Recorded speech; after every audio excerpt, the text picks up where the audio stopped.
And welcome everybody, we are live. Welcome to episode number 212 of the Average Man Podcast. You're here with me, your host, Dave, the Bloody Average Man. And as you can see, I am running the bald head, the shaved head, for the first time ever in my entire life.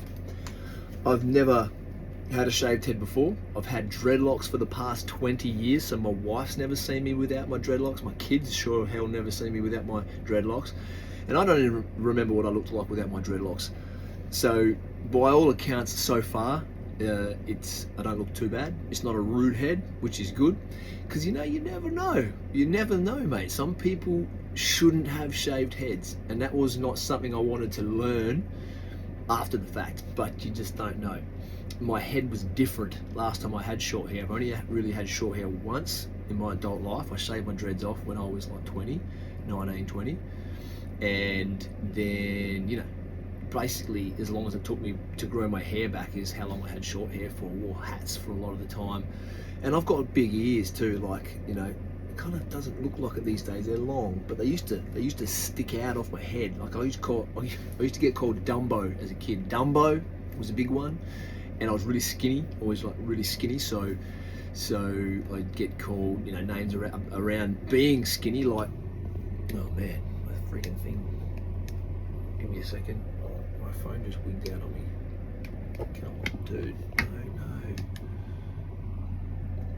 Right, are we back on? Far out. So I got called a lot of names around the fact that I was super skinny and had big ears when I was a kid. The boys at, in my friend group used to say when there was a strong wind, they'd go, quick, grab hold of him so he doesn't blow away. Or they'd say, you know what, Dave's got such big ears so he doesn't fall down ant holes. Get it? Fall down ant holes, because I was so skinny, so my ears would catch me. Yeah, man, but it's been a long time, and I think I've grown into my features a little bit over the last 20 years. Like I'm 41 as fuck now, so no longer a young man, just a man, middle-aged man. I guess I'm a middle-aged man, which is a awkward sort of label to put on yourself. If we live to about 80 to 90, I'm 41. That makes me kind of middle-aged-ish, but I don't feel middle-aged, dude. I feel better than I did when I was 21. I've given you this analogy before. I'm like a bloody... If you had a car that you bought 20 years ago and it was in better condition now than it was when you bought it, you'd be bloody pumped, mate. You'd be stoked. And this car, if my body, if me is, I am the proverbial, not the proverbial, that's the wrong word. If I am the car in this metaphor, then that hasn't been treated nicely. It's a work ute. It's been a work runaround, this thing, It hasn't been garaged with a car cover put over it for the last 20 years. She's been driven hard. She's been driven, drunk, under the influence. It's been, taken for a few burns through the back street under the influence of alcohol. It's had the keys left in the ignition overnight. It's had a few prangs, a few dings, bumps, scratches up the paintwork, mate. It's had the oil, changes neglected. It's had shitty fuel put in it. She's, had the tyres not changed when they should have been. It's been a bit of a rough go for this old rig, mate. So to pull up 20 years later, bang out a few dents, put the, change the oil, put some good fuel in it, and to be feeling, running and looking better than it did when it was 20, I'm pretty bloody happy with that, mate. The looking part, looking better than I did 20 years ago, that's up for debate. But, I'm certainly in better shape than I was, and the body, the machine, it all runs better than it used to. So yeah, you can't argue with that. So I'm pretty happy about that, mate. But the head has been covered in the dreadlocks for a long period of time, and I never did a shaved head ever. I had short hair for a few times in my life. Even when I was a kid, I think I shaved most of my head, but the fringe I had, there was this gay thing that kids did when I was like 10, where you'd have a shaved head and then like a curtain of fringe that stuck down off the front. It wasn't, and some kids would have like the fringe that was really long and it went down one side of their face, but they were like a bit more like hardcore, those kids. I was just like normal, just the curtain fringe at the front. Never had the full-blown shaved head, so I wasn't sure what it was going to look like, man. I was pretty nervous, but I kind of figured if we're shaving the hair, never done it before, let's just go the whole hog, shave it off, and if it's super rude, I'll just run hats for the next few months while I grow some hair back. But I'm pretty happy with it, man. Pretty happy with how it's turned out. It seems that my hairline wasn't as bad as the dreads were making it look, and it was what I hoped and suspected, because, you know, traditionally I don't think I've got like male pattern baldness, so I shouldn't have really been going baldish the way I felt like I was. And there's a thing that happens when you got dreads. You got all this hair, heavy hair, hanging off your head, pulling at the roots, and especially when you're wearing like a bun, like I did quite often, it's a lot of pressure and a lot of tension on the roots at the front of your hair specifically, and then you got this big wad of hair like hanging off the back of your head.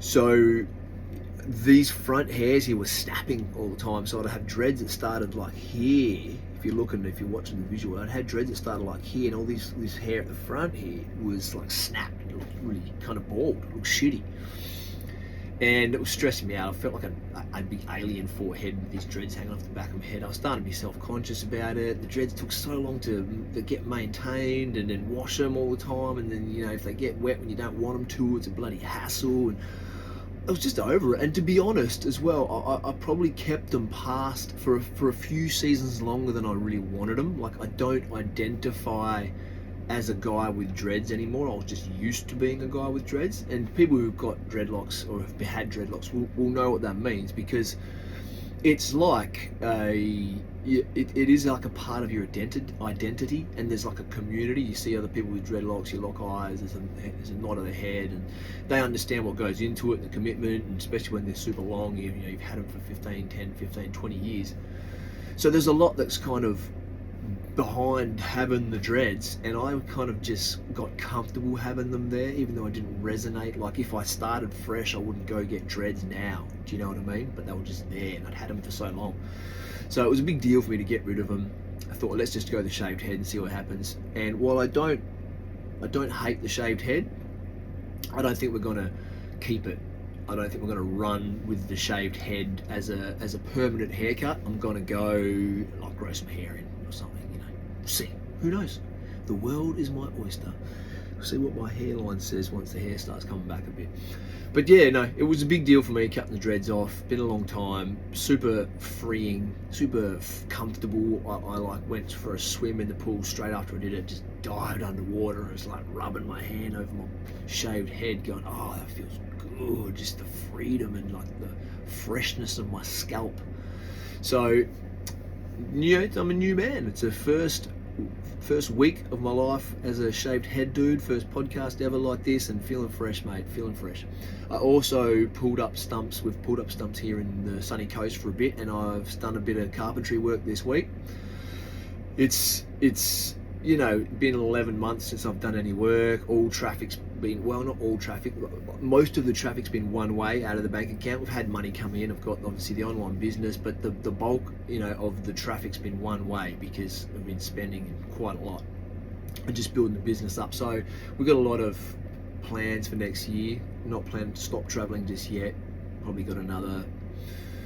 Probably August next year, I reckon we'll have done what we want to do, and we'll be looking for the next stage of our lives, which will involve buying a house and doing some renovations and stuff. So there was a few reasons there why I decided to pull up and work here. Yeah, let's get some money come in before Christmas, load up for a big year ahead next year. I also wanted to do the work, because it's been so long since I've worked for myself, worked direct to a client, even really been on the tools for any sort of consistent period of time.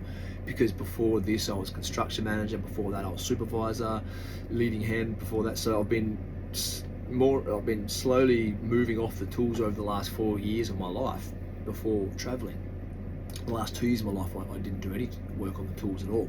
Very, very little. I did some stuff around the house, and so I kind of I needed to polish up the skills and convince myself that I've still got it. I can do this at any given time. I could pull up and just throw out a message on Facebook, on a Facebook page, and get in contact with some clients and go do some work. So it's been good to get that monkey off the back, do a bit of work, touching up, like getting a couple of new tools and stuff as well, batteries and battery chargers, just things that were a bit old and ratty. So it's been really nice. It is super time consuming because I'm running the business and trying to explore with the family and, you know, do all the other things that I'm doing currently. I was already busy before I started working.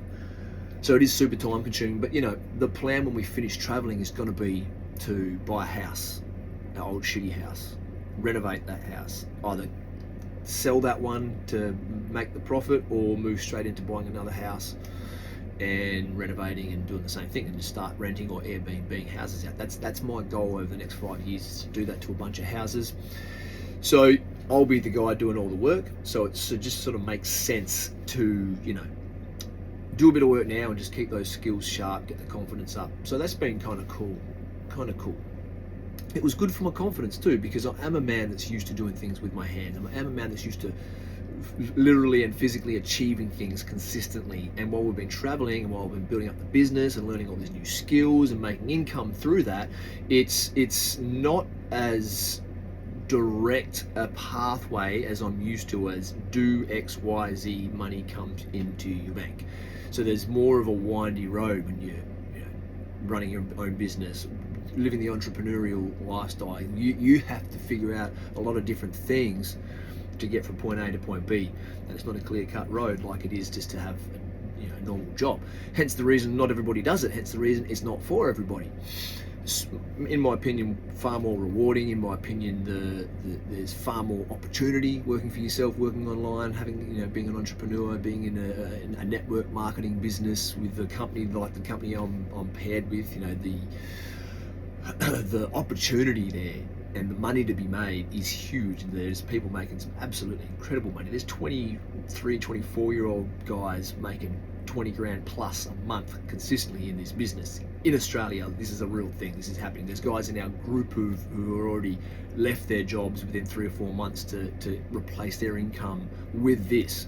So it's a thing. It's real. You just need to do the work and find your own pathway, which is what I actually love about it too. It's very individual. As much as it's we're in a team, we're in a group, I've got mentors, got support, you're network marketing, so you're always continually surrounded by other people and building relationships. It still is, you have to create and build it yourself. You put your own flair, your own flavor on your business, on your style, and you know, the reward of that, of being the guy that has to get the engine started, that has to get the plane going down the highway, that has to get the plane up in the air to cruising altitude before you can sort of really get into that smooth sailing period of your business. That's very, very rewarding.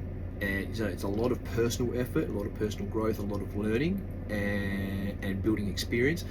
But relatively speaking, compared to traditional business, far less expensive. The investment price and the overheads are next to nothing, is you know, far less than traditional business. So, you know, everything has pros and cons, but really being a traditional business owner myself, having worked for somebody myself, having made good money in the construction industry and knowing the ins and outs of that and what that's all about, even having friends who have made millions of dollars as builders or in the construction industry, I know what it took for them to get there. I know the overheads, I know the commitment, I know the time commitment, I know the stress, I know the being chained to their business, not being able to go away and rely and leave it with other people for, you know, any reasonable period of time or too frequently to go have their holidays and enjoy their life, being stressed and having relationships, whatnot, break down because of it. I've seen that. I know what that looks like.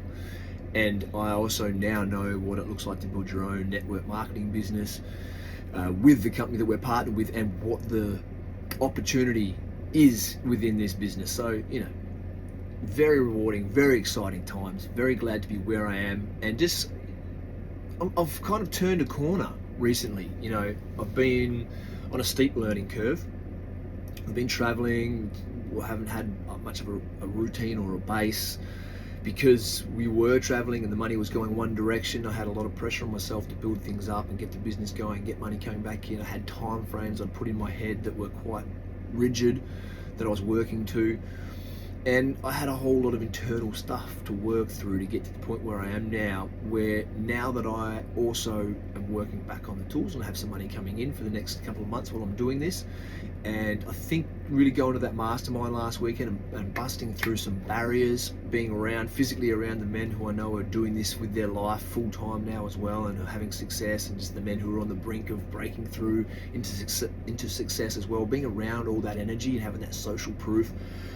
And the work I've been doing on myself, getting rid of alcohol, really nailing my morning routine, like this, it's like I've been doing so many things at once to cover all this ground and to learn and to grow and to get where I need to be to run the business effectively. It sort of was a case of there was growth, continual growth, and there was some like real shoots of like real intense shots or shoots of growth in certain areas that were super noticeable. And then outside of that, it was almost frustratingly slow for me for a period of time, because I'm not just growing in one or two areas and you can see the needle moving. I'm growing like, as if you imagine me as a sphere or a person as a sphere, I'm growing like everywhere, the whole thing.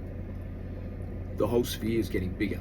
My camera just winged out again because I have my hands in front of it. The whole thing was growing, so it was harder to measure the growth. And then it's like I've just kind of gone through a checkpoint, like leveled up, you know, like leveled up in a video game, and all of a sudden a bunch of things are just clicking, and my energy's there, and the stress is not there, and I can really see the pathway clearly forward for me. So I'm super excited about that, super grateful for the team that I'm with and the men that I'm paired up with, the experience I had last week at the mastermind. I'm still buzzing off that.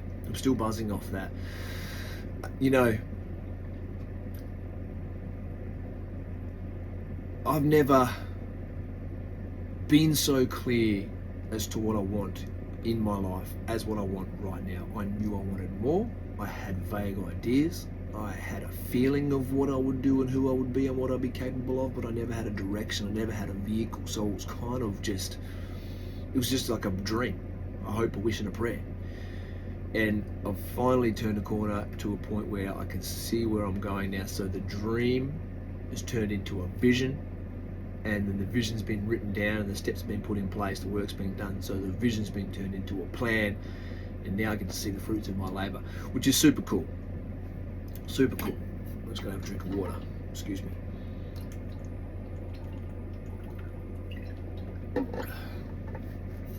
So yeah, we're at this caravan park that's been a little bit of a thorn in the side of the recent successes, because the family are kind of stuck here. When I've got the car and I'm off at the job working for the day, there's nowhere close by for them to walk. There's no beach nearby they can just cruise down to. So you can't take the dog to the pool, and the dog can't stay, you know, the puppy, the sausage dog can't stay at the caravan on its own. So we've kind of been in this limbo period where there's been people, you know, getting left behind essentially.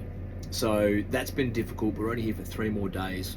Then we moved to a house sit. We just went and visited, met the people this morning. A house sit with access to trails, you know, running and walking trails, a pool, you know, all the amenities we need, a bit of room to stretch our legs, yard to put the dogs in and stuff. So that's going to make a huge difference as far as the well-being and comfort and sustainability of what I'm doing. For as far as the family are concerned, they're going to have somewhere they can actually live rather than being trapped in the caravan or in a caravan park. So that's going to make things, you know, a lot easier. And then we've got a few more house sits lined up after that. So it'd be good to get out of the caravan park here, a bit of change of scenery. You know, it's funny, we've been traveling so long that we really get like itchy feet when we're in one spot too long right now. I don't know when that's going to change, if we're going to be able to settle down in the next year or so, or if, you know, I suppose if I've got a mission like buy a house, renovate the house, and then move on to the next project, and I'm there for 6 months or 8 months, I'll be okay with that, because I'll know what the goal is, what the objective is. But certainly not keen to just stop traveling anytime soon. I've fallen in love with the traveling life. Now it's all about building a business behind me that can really fund it consistently, moving forward over the long term, so that we don't have to scrimp so much, because traveling can be stressful when you have to consider the price of everything, when there's a strict budget to be followed, you know. Because yeah, if you can generate yourself an income, build your business out where you can literally do it from anywhere in the country or the world, with your laptop or mobile phone, just with an internet connection, then the traveling, all of a sudden you can have your breaks. You can go to hotels, you can spend more time at restaurants, you can have little breaks from, say, caravanning and go on an overseas trip to Bali, which we're actually doing next year. That'll be huge. The mastermind in April in Lombok next year is something that I'm absolutely frothing for. Got a lot of work in front of me and ahead of me before that point of time, so I'm not sort of living in that moment, which is beautiful, because I used to do that a lot, right? If I was in November now and I had a holiday in Bali booked for April next year, I would be kind of, maybe as soon as Christmas was over, I'd be thinking about Christmas holidays right now. I'd be living for the Christmas holidays instead of living in the present. Then as soon as they were over, I'd be thinking about that April holiday and I'd be living for that moment. It's like your life that you're actually in, your actual life, months and months of it kind of gets wasted just looking forward to that goal, that future goal. What are you doing there, man? Sausage dog. So it's another big shift. I spoke about it on a post earlier this week that, it was Friday morning. I was not thinking about, Friday, yeah, the working week's over and I can, go to the pub and have a beer after work and kick back and relax on the weekend. I was like, no, Friday, sweet. Means I can stay up a bit later tonight and do some extra work. I can get up and work on my business tomorrow. I can get a good 4 to 8 hours of work done on the business over the weekend, which is a big mind shift. And it's the same as far as holidays go now. Yeah, I'm very excited for Lombok next year. It's going to be awesome. But I also I'm not living for that moment. I'm not living for the Christmas break right now, because I have a specific task and a job right in front of me. I've got all I can handle right in front of me right now. I know what I need to do. I know how much work I need to put into it. I'm excited about doing the work. I'm excited about seeing the results. So I'm really living my life. And this is what I've been speaking about so much lately, right? Living for every day, living with purpose, living with passion. I'm not like writing my days off now because I've got some dream a few weeks or a few months out that I'm waiting to go and do. I'm living my life now. I have all the stresses that most people have in their life. I have all the problems and issues that people have in their life. It's not a perfect lifestyle. It's not, nothing is. Even traveling with your family is not all sunshine and lollipops. It can be difficult, but very, very rewarding, very exciting. I wake up burning with passion every day. I know what my tasks are and I can't wait to start getting into them and implementing them. I go to bed at night, write out my tasks and goals for the next day. I wake up and I'm like, boom. All right, let's go. Maybe I don't wake up quite like that. Like Mike Tyson when he nearly got knocked out by Deontay Wilder. Maybe not like that. I'm still 41. I wake up a little bit like, sore. I have a built-in snooze on my alarm, so I allow myself, so my alarm goes off at 3:50. I allow myself to get up at 4. There's a 10-minute snooze period that's built into my system. And I get up and I'm sore lately, especially after the mastermind. The hands hurting from the boxing. I was already hurting before that. Elbows hurting from working now.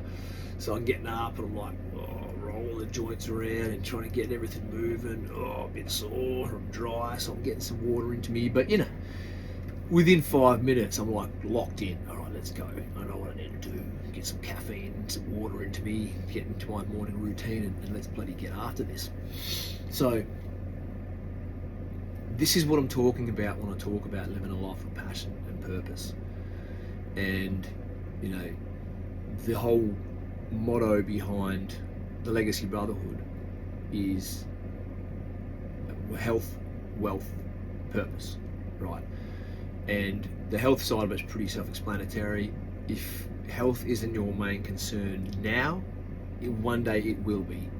People that spend not enough time concentrating on their health and think everything or all these other things in life are more important. The moment your health fails you, you realize that nothing else matters except your health.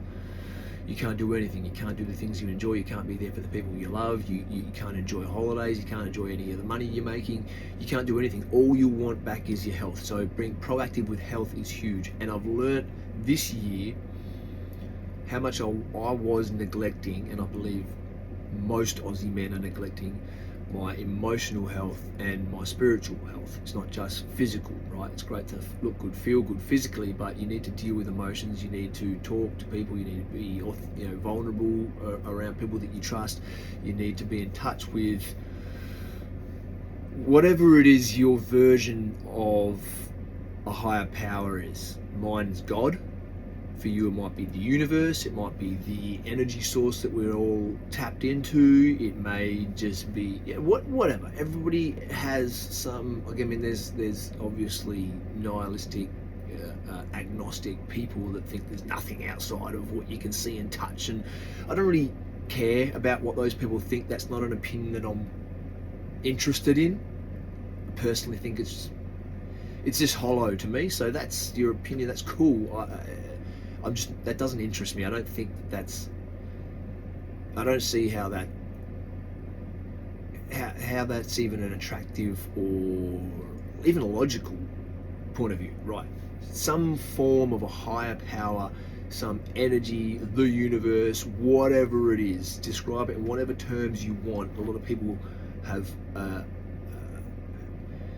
an aversion to religion because of the people that introduced it to them, because of the church, because of some negative experiences, whatever, and I understand that. So I think that God doesn't care if you frame it as the universe, or if you're talking about the energy source, or just a higher power, or whatever. I don't think God cares. I think if you're living your life by the rules that have been set out for good humans throughout the Christian, set by the Christian framework, and other religions have their own similar framework. I think that personally, that if you're doing that and you're working to be the best version of yourself and be kind to other people, and deal with your issues in life, and help others, and give to the poor, and be honest, and not all the things, I believe you're doing all the things and you're trying to be the best version of yourself and add value back to the world, that you're living a life and you're tapped into the universe. I think that God's like, yeah, it's the same thing. That's my opinion. So whatever. But where was I going with that? Where was I going with that? I just think that, give me a minute while I figure out what rant I was on. Yeah, okay, health, wealth, purpose. So I think if you're not tapped into some, Donald Trump was talking about this with Joe Rogan the other day about the weave when you're talking, and people their weave gets really wide sometimes, and sometimes you do that deliberately to lose the people you're talking to, and sometimes you do that just because it's the way you tell a story, but you've always got to bring the weave back into the point that you're trying to make. And I lost my thread there for a bit, but we're back.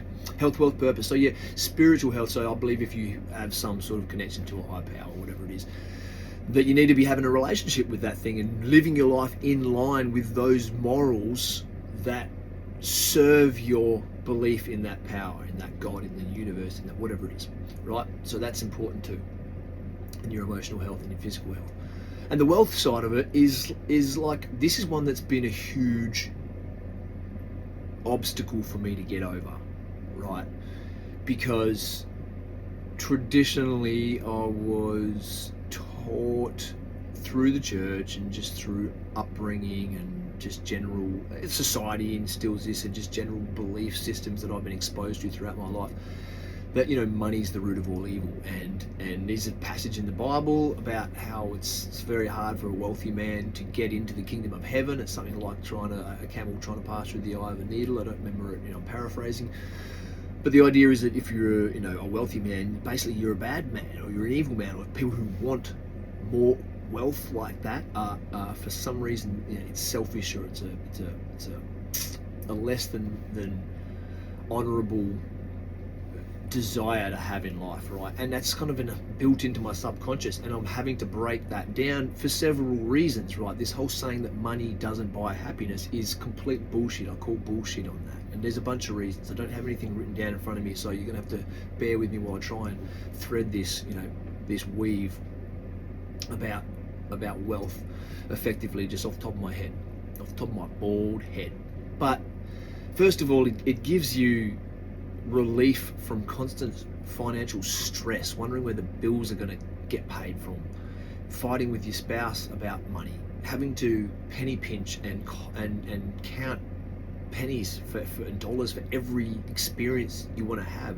You can't go out, you can't hire a babysitter, go out to dinner with your partner and spend a nice evening at a good restaurant, eat what you want, drink a nice bottle of wine, catch a taxi home, pay the babysitter And you can't do those things if you don't have money. So that's an experience right there that you cannot have, that's going to definitely bring you joy and peace and connection in your relationship. And sure, there's other ways to do it, but that's a big one, right?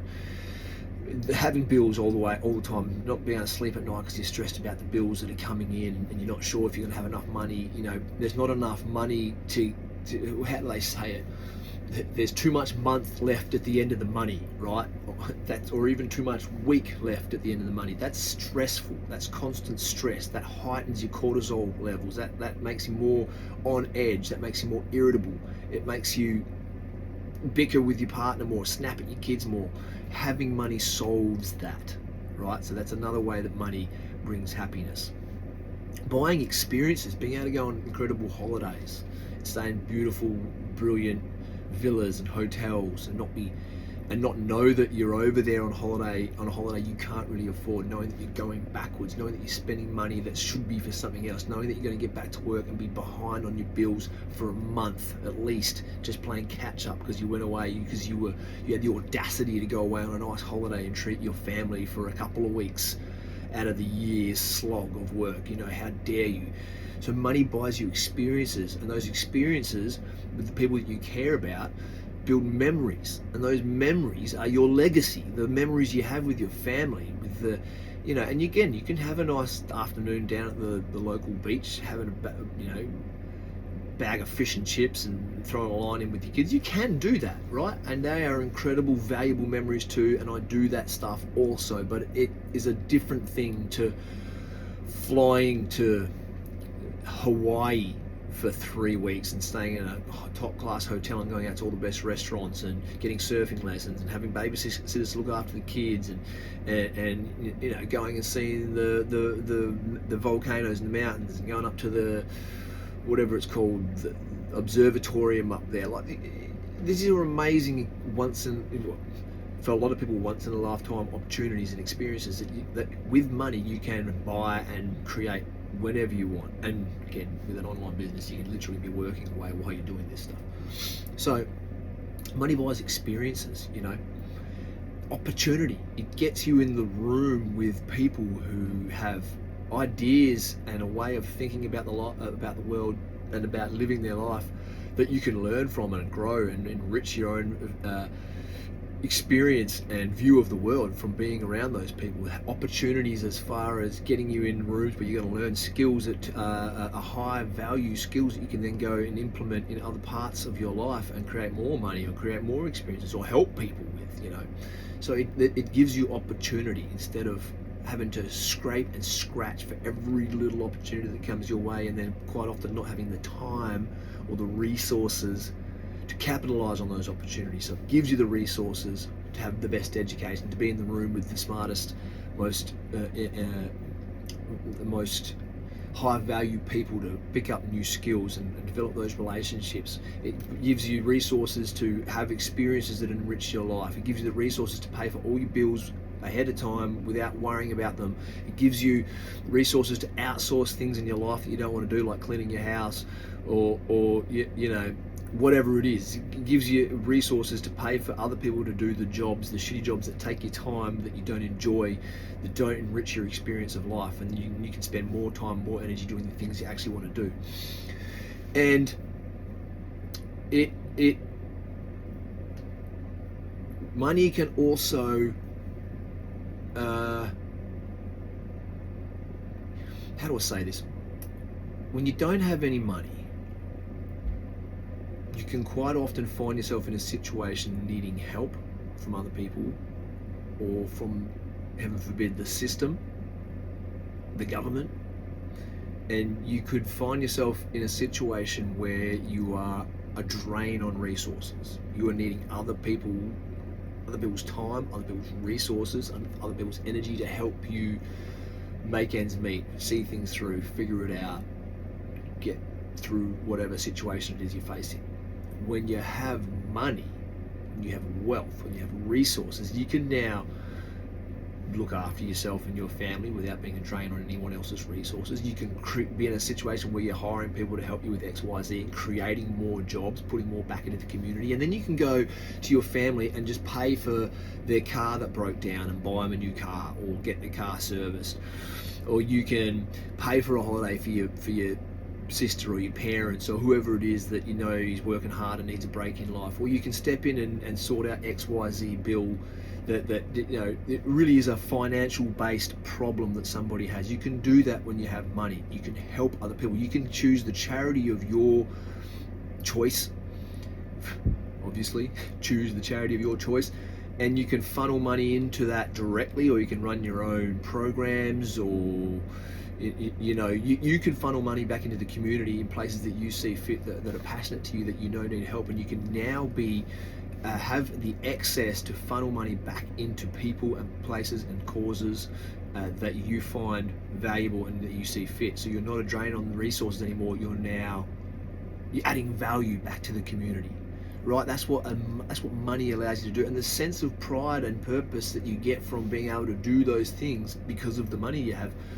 is something that's going to enrich your life experience. Now, money isn't going to make a miserable prick who did horrible things to get there and has no relationships and doesn't know how to treat people right. It's not going to make that person happy. They're going to be a miserable rich prick, and there's plenty of those people in the world. But the cool thing I've seen happen over the last 10, 15, it's probably been longer than that, but I've seen it over the last 10 years, has been the rise of the new 1%, right? Which are like conscious millionaires, people who give a fuck about the impact they're leaving, people who give a fuck about the value that they bring, people who give a fuck about how they turn up, how they treat other people, about the footprint that they leave behind, people who give a fuck about how they make their money. High value, authentic people who want to bring value, want to help others, want to leave a good impact on the world, want to leave it better than they found it. You know, a lot of these young entrepreneurs, not even just young, these entrepreneurs, that's how they live their life. It's about being valuable. It's about the legacy that you leave behind, right? So the rise of the mentally, physically, emotionally, spiritually evolved and attuned millionaire, 1%er, is something that's taken place over, again, the last 10, 20 years, whatever it's been, and it's a huge wealth of positive examples set by these people on how you can achieve wealth and have your morals and your values and everything like that, your self-esteem, everything intact, right? So when I bring that back to the Bible, you know, the scripture about the wealthy man finding it hard to get into the kingdom of heaven, that still makes sense to me if you back engineer that, right? It's not that a wealthy man is going to find it hard to get into heaven because he has money. That doesn't actually even make any sense, right? Money gives you freedom from a crooked system that is treating us like it's pawns. That's not there to look after us, that isn't doing the right thing by its people, a tyrannical government system, right? So the system, we shouldn't be a slave to a system that doesn't look after us, that isn't set up for our best interest, right? It's self-serving. We shouldn't be beholden to that system. Money helps you break out of that system.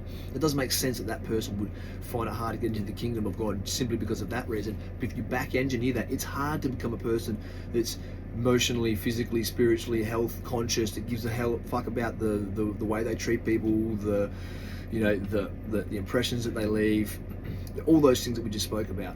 To be that person and to put in the work to become the person who can then step into the role that is going to receive the financial reward to become a wealthy person, that is the hard part. That's the hard. So it's front-ended. So if you imagine you're already wealthy here, it's not like there's a triangle and there's only a tiny little gap for you to get through to the kingdom of heaven at the other end of that because you're wealthy. The triangle's at the other end. It's down here. So once you're wealthy, you're up here, and then you live your rest of your life. But down the bottom here is where the funnel is. It's hard to get in through that triangle, through the eye of that needle, to become the person that does it the right way, to get there and to have all those things, your moral, your self-esteem, your all those things intact, your value system. That's hard to do. And then once you're there, you're just a normal person who can now, better use their resources to positively influence the world in a way that they see fit. And that is where I want to get with my life, 100%. 100%. So that was all spawned out of me acknowledging the wealth part of health, wealth and purpose, where there's been a big mental block for me that I've been socially conditioned to think that it's bad to have money, to want more than my needs fulfilled, to want things that I want just because I want them, and to then go out of my way to create that life, to build a life of opportunity, of abundance, of freedom, where I can have all those things well beyond my means, well, having my needs well and truly met, so that my cup now spills over and positively influences the people around me. That's where I want to get. That is my goal in life. That is the way I view money, and it has been, my conscious mind knows it. It's been a battle for me to get my subconscious mind out of the way and to understand that I'm going to do whatever the bloody hell it takes to get myself to that position, and I'm not a bad person for doing it. You know, I'm following my personal legend. I'm following my calling. I'm on the path that's been laid out for me by, I believe, God, the path that I'm supposed to be on. And part of that is to find wealth and abundance so that I can then make a big splash. The more successful I am, the bigger the splash I can make, and the further my ripples will spread, positively affect more and more people, who then go out to positively affect more and more people, get people out of jobs they don't want to be in. Not yet, buddy. Get people to a position where they can live in abundance and get back in their homes and become great fathers and all those sorts of things. So super passionate about that. I'm gonna have to wrap up because let me finish, hon. No, hon, just close the door, please. I'm gonna have to go because kids are back from the pool making a ruckus out there.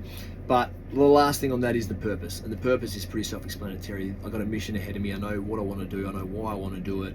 I know what I need to do each day when I get up. So I have this purpose in me, and every man needs a purpose. I found that very quickly when I started traveling, that I wasn't going to be the kind of traveler that just cruises around, just fishing and drinking beers and sitting back. Oh, look at this beautiful place we're in on my camp chair. Like, nah, dude, I don't use my camp chair very much. Yeah, because I'm out. I need to be doing stuff. I'm building something, and when I found an online business and the legacy brotherhood and the community of men and all this sort of stuff, it was like, bing, yeah, this is what I need to be doing. Ties in with the podcast, ties in with my values, ties in with who I want to be, ties in with what I want to do with my life. Sitting around just enjoying nature is something that I need to do in small doses when I've earned it. I certainly needed to be on a specific pathway, have my purpose. So that's where the purpose comes into it. Gonna have to wrap it up there because the family are back. So there's no point in me sitting here talking about all these things, being a good dad, being a good husband, being here a present for my family and whatnot, if I've got them locked outside the caravan while I'm sitting here talking to you guys. So better go, wrap it up. A bunch of little rants in there. We'll break these down into stories and chuck them up on Instagram throughout the week. Hope you guys enjoyed it. I'm not going to edit this at all. There's a few little dead spaces in there where the family came in, where I lost my train of thought, my weave got too wide, couldn't bring it back in. It's all good, baby. It's what it is. It's who I am. It's how it went down. You guys get to see me, warts and all, shaved head and all, just doing the damn thing. So I hope you enjoyed this. Do me a favor and share this bloody podcast around, mate. Tell your friends about it. Send it to other people. Hey, you might enjoy this. Check this out. Subscribe to the podcast on Spotify or wherever you listen to it. Apple Podcasts. Go to the Instagram page, Facebook page, follow along, and just show me your support, show me your love. I'll keep doing what I'm doing on my end. That's it. Average Man Podcast, episode number 212. Over and out. Peace.